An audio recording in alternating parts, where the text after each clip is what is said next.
नमस्कार दोस्तों, मैं हूं विभा पांडे और आप सभी का स्वागत करती हूं आज की इस वीडियो में। तो दोस्तों, आज की इस वीडियो में आप जानेंगे करवा चौथ व्रत इस वर्ष साल 2024 में कब है। करवा चौथ का व्रत क्या इस साल पहली बार शुरू कर सकते हैं, उठा सकते हैं। महिलाएं बाल किस दिन धोएं, क्योंकि नहाय खाए के दिन शनिवार है, तो हम महिलाएं बाल किस दिन धोएं। और इस व्रत को करने के लिए हमें कौन कौन सी चीजें नई खरीदनी चाहिए, तो इसी के ऊपर आज का हमारा ये वीडियो है। आप लोग बने रहें मेरे साथ मेरे चैनल पे। और अगर आपको मेरी ये वीडियो पसंद आती है तो कृपया आप मेरे वीडियो को लाइक करके चैनल को सब्सक्राइब कर दीजिएगा। तो दोस्तों, कार्तिक मास के कृष्ण पक्ष के चतुर्थी तिथि के दिन करवा चौथ का व्रत किया जाता है और इस व्रत को करने से पति दीर्घायु होते हैं, हमें अखंड सौभाग्य का वरदान मिलता है। कई क्षेत्र में लड़कियां भी अच्छे जीवन साथी के कामना से इस व्रत को करती हैं। इस वर्ष साल 2024 में करवा चौथ का व्रत 20 अक्टूबर दिन रविवार को है। 20 अक्टूबर दिन रविवार को हमें करवा चौथ का व्रत करना है। तो करवा चौथ व्रत का क्या नियम विधि है, और जो बहनें इस बार पहली बार करवा चौथ का व्रत शुरू करना चाहती हैं, उठाना चाहती हैं, तो शुरू कर सकती हैं, क्योंकि इस साल कोई अधिक मास मलमास नहीं है।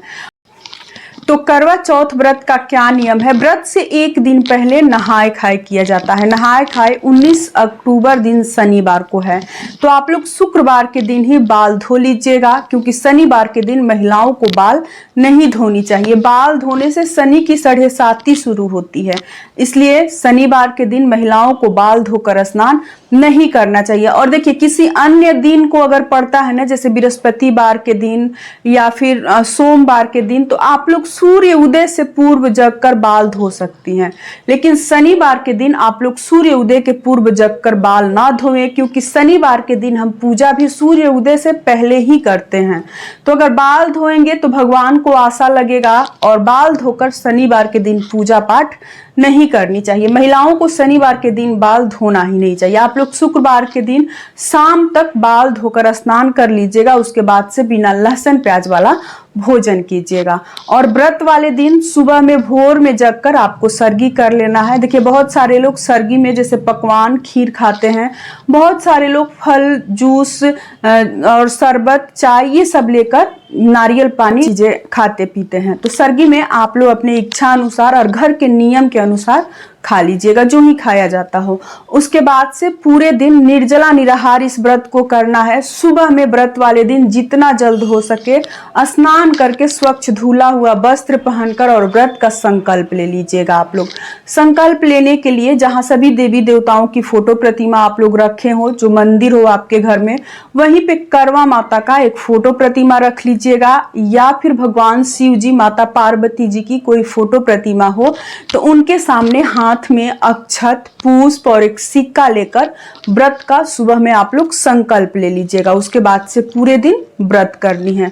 और उस दिन बहुत अच्छे अच्छे पकवान बनाई जाती हैं, जैसे बहुत सारे घरों में दाल पूरी खीर बनता है, पिट्ठी बनता है, गुज्जी बनाया जाता है। हर घर का अलग अलग नियम है, तो आप लोग अपने घर के अनुसार सभी भोजन पकवान आप लोग बना लीजिएगा। उसके बाद से हमें तैयार भी होना होता है, 16 श्रृंगार करके बिल्कुल नई नवेली दुल्हन की तरह तैयार होकर और पूजा किया जाता है। पैर में महावर, मांग में सिंदूरे से सिंदूर और चुन्नी ओढ़कर, जो शादी के समय का चुंदरी होता है, शॉल होता है, उसे ओढ़कर ही हमें पूजा करनी चाहिए। और देखिए, अगर आप नई साड़ी पहनते हैं तो बहुत अच्छी बात है, लेकिन जो बहनें इस बार पहली बार इस व्रत को शुरू कर रही हैं, उठा रही हैं, तो वो कोशिश करें कि नई साड़ी पहनकर ही इस व्रत को करें। अगर मान लीजिए किसी कारणवश नहीं हो पाता है, तो आप लोग शादी के समय का भी कोई साड़ी हो, मैके का या ससुराल का डाल का साड़ी हो, या शादी का जोड़ा हो, लहंगा हो, तो वो भी पहनकर आप लोग इस व्रत को पहली बार शुरू कर सकते हैं,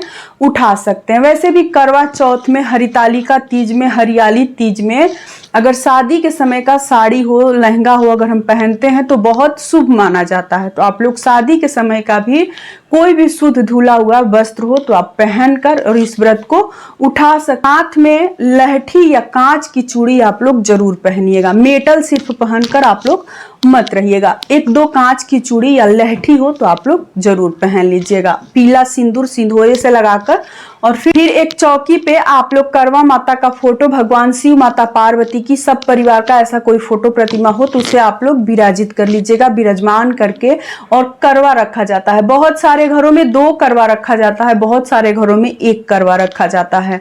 और कलश स्थापित करके पूजा की जाती है। आप लोग पूजा पाठ कर लीजिएगा और उसके बाद से रात्रि में जब चंद्र उदय हो जाता है तो चंद्रदेव को अर्घ देकर और फिर पति के पूजा करके और फिर इस व्रत को खोला जाता है। चंद्रदेव को कच्चा दूध, सुपारी, पान और एक सिक्का गंगाजल दूध में डालकर और उनको अर्घ दिया जाता है। फिर चंद्रदेव को उसी छन्नी से देखकर, फिर उसी छन्नी से पति को देखकर पति की पूजा करके उनको चंदन रोली का तिलक लगाकर और पति के हाथ से पानी पीकर इस व्रत को संपन्न किया जाता है। उसके बाद से जिनके घर में भोजन किया जाता है वो लोग भोजन करते हैं और जिनके घर में फलहार किया जाता है वो लोग फलहार कर लेते हैं। इस व्रत में सास को बायना दिया जाता है।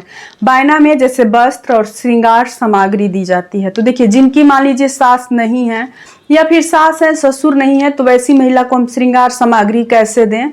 तो आपके घर में ससुराल वाले पक्ष में खानदान में कोई भी ऐसी महिला तो जरूर होंगी जो आपसे बड़ी होंगी, जेठानी हो, ननद हो, चाची सास हो, बुआ सास हो, कोई तो होंगी, तो आप उसको दे सकते हैं। उन्हीं महिलाओं को आप लोग बायना देकर और अपना व्रत कर सकती हैं। Please 2 minute. और जिन महिलाओं की सास है ससुर नहीं है तो बायना में देखिए, भले बिंदी सिंदूर आप लोग श्रृंगार सामग्री ना दें, लेकिन उनके यूज वाली जो चीजें हो, जैसे अगर बूढ़ी हैं तो पहनने के लिए आप लोग कॉटन की साड़ी, शॉल, स्वेटर, ये सब चीजें आप लोग दे सकती हैं। जो ही वो यूज करती हो वैसी चीजें आप लोग खरीद कर जरूर दें और इस प्रकार से अपना व्रत करें। देखिए, नई चीजों में जैसे कि आप चलनी, छन्नी, ये सब पुराना भी इस्तेमाल कर सकती हैं, पिछली बार का भी अगर आप लोग रखे हो तो इस्तेमाल कर सकते हैं। मिट्टी का जो लोग करवा लेते हैं ना, वही हमें नया लेना होता है।